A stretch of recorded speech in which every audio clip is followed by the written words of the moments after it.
السلام عليكم ورحمة الله وبركاته. ازيكم يا اخواتي ومتابعيني فانزاتي، عاملين ايه؟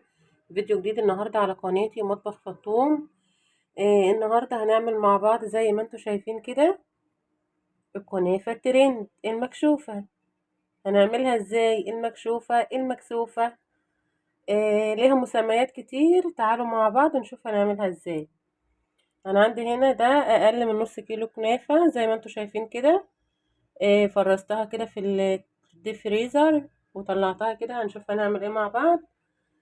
طبعا عندنا هنا الفراولة. لو موجود مانجا تبقى جميلة برضو جدا. المانجا بتبقى جميلة في مع الكنافة. معايا هنا كده معلقتين لبن بودر. معانا هنا كده كريم شانتيه 4 معالق. ومعانا هنا معلقتين قشطة. ومعانا هنا عسل زي ما انتوا شايفين كده، عسل الكنافة كلنا بنعمله. ومعايا هنا كده كوباية لبن. ومعايا هنا كده معلقتين سمنة. تعالوا نشوف الطريقة، يلا بينا. انا هنا كده يا بنات قطعت الكنافة كده زي ما انتوا شايفين. قطعتها كده التقطيعة اللي انتوا شايفينها دي.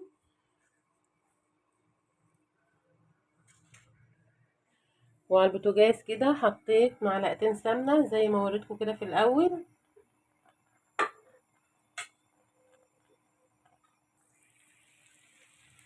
انا هنا كده نزلت بالكنافة بتاعتي. السمنة يا بنات تكون يعني ما تكونش سخنة جامد. يعني يا دوب السمنة تسيح معاكي بس ما تسخنهاش جامد، عشان الكنافة بتاعتك ما تتلسوعش منك. يعني تطلع الكنافة معاكي كلها لون واحد. دي حاجة. الحاجة التانية عشان الكنافة ما تبقاش حامية على الصدر. هنقلب بقى تقليب مستمر كده لما الكنافة تاخد اللون الذهبي. وهرجع ليكم تاني، خليكم معايا. وما تنسوش لايك وشير واشتراك في القناة على قناتي مطبخ فطوم. بصوا يا بنات زي ما انتوا شايفين هنا كده. زي ما انتوا شايفين هنا كده يا بنات الكنافة عندي كلها. دايرات الكنافة كده ضغطت كلها كده بالسمنة. وهنفضل بقى كده ايه نقلب كده باستمرار لما تقلب ايدي باستمرار، عشان لو سبتيها هتتلسع مني.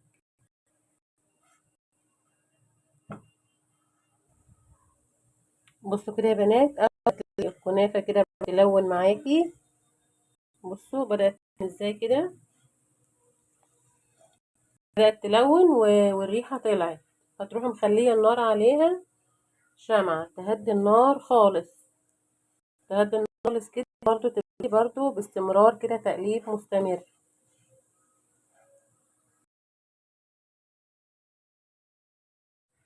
بصوا بقى يا بنات الكنافة بدأت تاخد معايا كده اللون الذهبي. بصوا يعني لسه لها كمان ايه تركاية كده وهنطفي عليها خالص. ايدك برضو فيها باستمرار ما تسيبهاش، يعني المعلقة ما تطلعش منها لحظة واحدة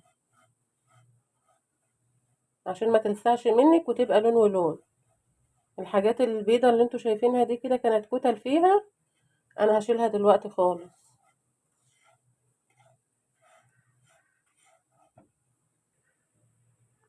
انا هنا كده طفيت عليها كده خلاص النار، لان هي فيها سمنة فبالتالي هتفضل ايه محتفظة بالسخونية فترة طويلة. فهاخد اللون الذهبي اللي انا عايزاه هوصل له كده. لو استمرينا كده فاتحين النار عليها ممكن تتحروق منك. فانا طفيت وهفضل برضو اقلب كده. هو طبعا سمنة مع السخونية هتديك اللون اللي انت عايزاه. ما تستناهاش تغمق اكتر من كده، يعني توصل معاكي الدرجة دي تطفي عليها بقى وتفضلي برضو تقلبي كده تقليب مستمر.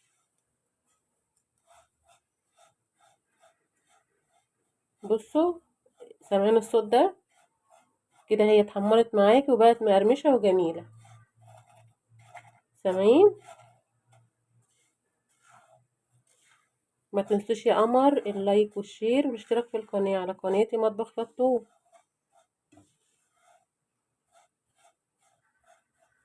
الحاجات التكتلات دي انا هشيلها.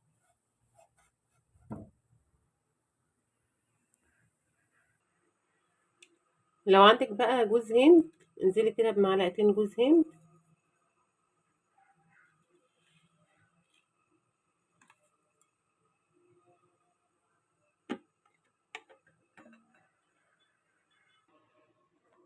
انا عندي هنا بقى العسل كنت عاملاه ومبرداه كده. هننزل كده 3 4 معالق كده وهنقلب. سامعين الصوت ده؟ انا لقيت عندي هنا كده شوية فول سوداني كده متحمصين ومجروشين كده زي ما انتوا شايفين.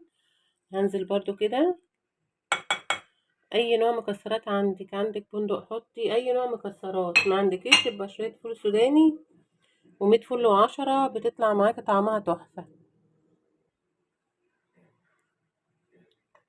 انا هنزل هنا كده بمعلقتين سكر بودرة، اسفة لبن بودرة. وهننزل هنا كده بالكريم شانتيه،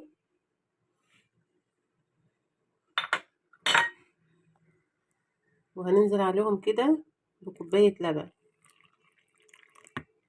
مش هنحط الكوباية كلها مرة واحدة، هنضرب كده بالمضرب وهنشوف اذا كانت هتحتاج اللبن تحتاج لبن معانا تاني ولا لا.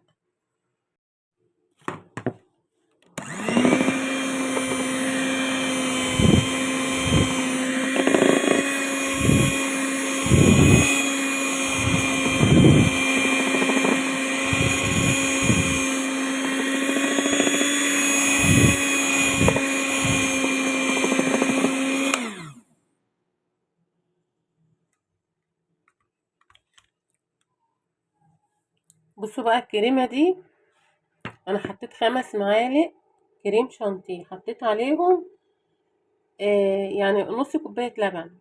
دي كوباية اللبن اهو، احط نصها بس. طبعا الكريم شانتيه محلى مش محتاج سكر ولا اي حاجة خالص. انا حطيت قطع الفراولة كده زي ما انتوا شايفين. هقلب بقى كل الحلويات دي كده مع بعض. لو مفيش فراولة حط مانجا، المانجا هتبقى تحفة قوي برضو.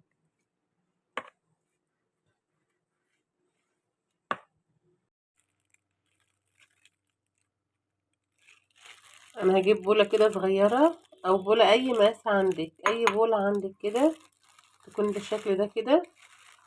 ولو عندك استريتش هتبطنيها، طبعا ما عندكيش هتجيبي كده كيس تلاجة زي ده كده، كيس تلاجة عادي خالص. هنفتحه كده. انا عندي كوباية زي دي كده، هحطها كده في النص.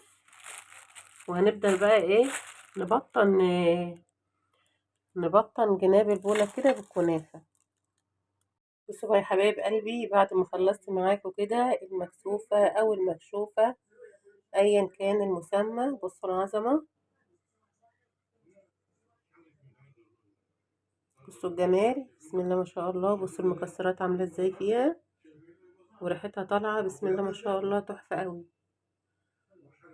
عملنا هنا بقى العظمة دي في الكاسات كده زي ما انتوا شايفين. بصوا الجمال، بصوا حاجة بسم الله ما شاء الله فاخر من الآخر. بصوا يا بنات الجمال، حاجة كده هتفرحي بها أولادك، وحاجة جميلة جدا جدا جدا. والطعم بسم الله ما شاء الله حكاية.